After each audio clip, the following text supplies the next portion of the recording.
നിർത്തിയിട്ട ഇരുചക്ര വാഹനത്തിൽ പിക്കപ്പ് വാൻ ഇടിച്ചു കയറി 4 വയസ്സുകാരിക്ക് ദാരുണാന്ത്യം.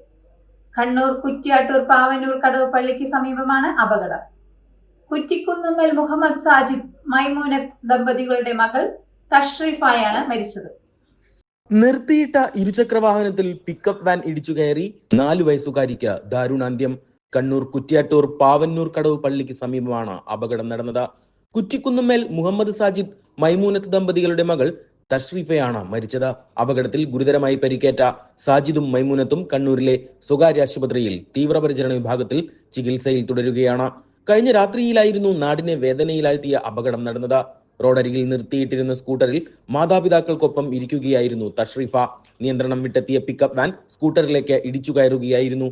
ഓടിക്കൂടിയ നാട്ടുകാർ ചേർന്ന ഉടൻ തന്നെ കുട്ടിയെ ആശുപത്രിയിൽ പ്രവേശിപ്പിച്ചെങ്കിലും ജീവൻ രക്ഷിക്കാനായില്ല. ഇടിയുടെ ആഘാതത്തിൽ റോഡിലേക്ക് തെറിച്ചു വീണ ദമ്പതികൾക്കും ഗുരുതര പരിക്കേറ്റു. പാവന്നൂർ ALP സ്കൂളിൽ LKG വിദ്യാർത്ഥിയായി തഷ്രീഫയെ ഈ വർഷം ചേർത്തിരുന്നു. പുതിയ അധ്യയന വർഷം ആരംഭിച്ച് സ്കൂളിലേക്ക് പോകാൻ ദിവസങ്ങൾ മാത്രം ബാക്കി നിൽക്കെയാണ് കുരുന്നിനെ മരണം തട്ടിയെടുത്തത്.